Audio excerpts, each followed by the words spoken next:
Riverside. This is WHAS 11 News.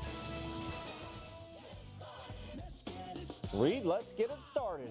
It's shaping up to be a beautiful morning across Kentucky. And a look at that beautiful sunrise. We're taking a live look over downtown Louisville, where you can expect sunshine all day. Thanks for getting your day started right here with us. Good morning, Kentuckiana. It's currently 7 o'clock and it's 69 degrees out. I'm Holden A in for Tabney Dozier, and here is meteorologist Reed Yaden. Indeed, you got all the sunshine today without the humidity. That's what we like. We've been waiting on this one. Let's give you another view of that sunrise. Broke the horizon now. It's going to blind the lens on the camera very shortly here.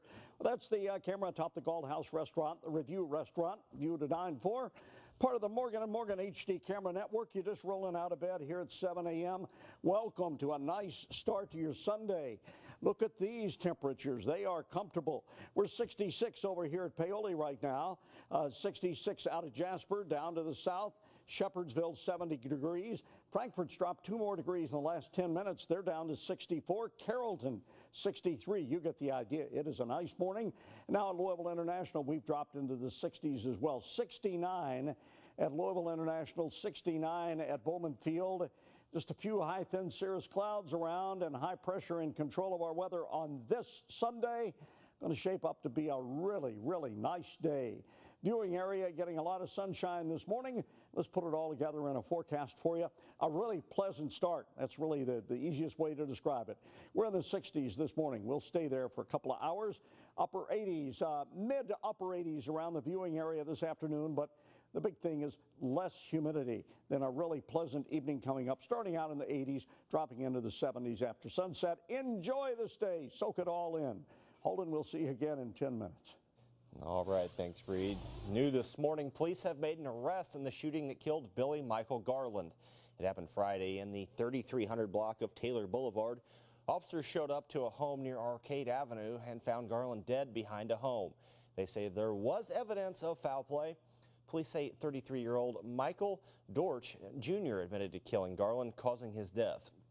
Garland's family says he moved to the Metro late last year after losing his spouse. Metro police are investigating a fatal crash that killed a motorcyclist early this morning. It happened just before 4 a.m. on Eastern Parkway at Baxter Avenue. Officers say the driver was traveling on Eastern Parkway when he drifted into traffic and hit a Chevy Malibu.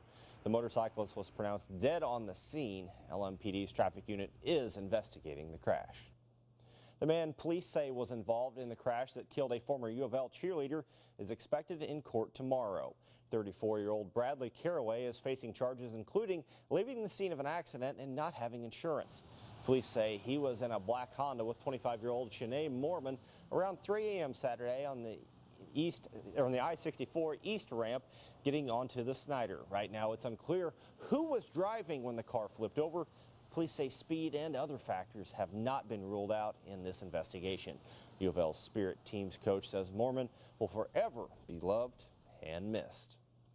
The mother of the 1-year-old who died of blunt force trauma back in 2008 is also expected to be in court tomorrow to face charges.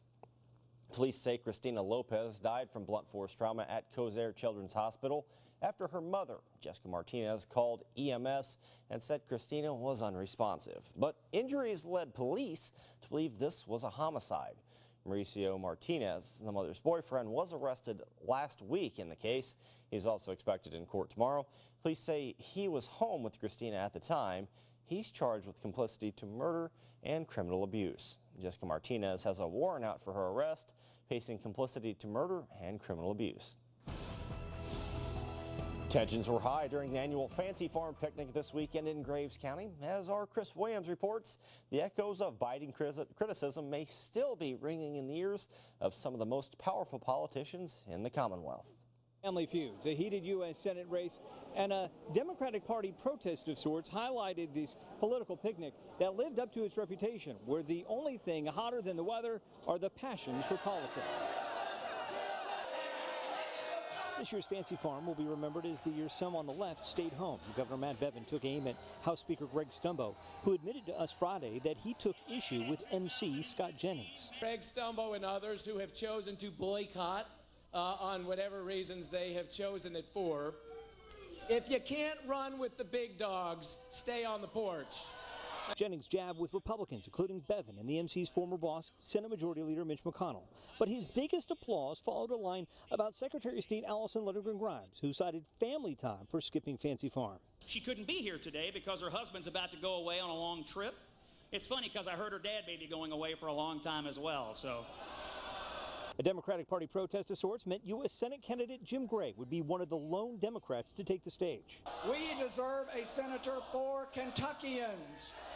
And this year, Kentucky voters have a choice between a lifelong Kentuckian who's built a family business around creating jobs or a candidate whose family business is all about running for president.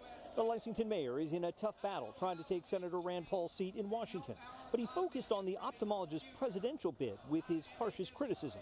Senator, maybe these T-shirts should be your next presidential campaign shirt, complete with the testimonial from your buddy Donald Trump. Paul supporters well outnumbered any others, and they shouted down the challenger during much of his speech. They roared when Senator Paul focused on a controversial construction project in Lexington. They wonder, how could Mayor Gray have left this gaping hole downtown for nearly a decade? I heard the real reason that the big hole is still there, why he stopped work on the big hole, because he heard there was coal in it. This wrapped up a weekend that did see some top Democrats take verbal jabs at the Republican counterparts. That included a speech given Friday by Attorney General Andy Beshear. You can see what he had to say about Governor Matt Bevin by logging on to WHAS11.com. At Fancy Farm, Chris Williams, WHAS 11 News. The Kentucky State Fair is looking to hire more than 750 people this week. Those jobs include maintenance, grounds, housekeeping, and gate attendants. You must apply in person with a photo ID starting tomorrow through the end of the fair at the Kentucky Exposition Center. The 2016 Kentucky State Fair gets going on August 18th and runs 10 days through the 28th. Good morning, Kentuckiana. It is currently 7:07 and it's 69 degrees out. Still ahead this morning when you will have the chance to help city leaders make changes to local parks.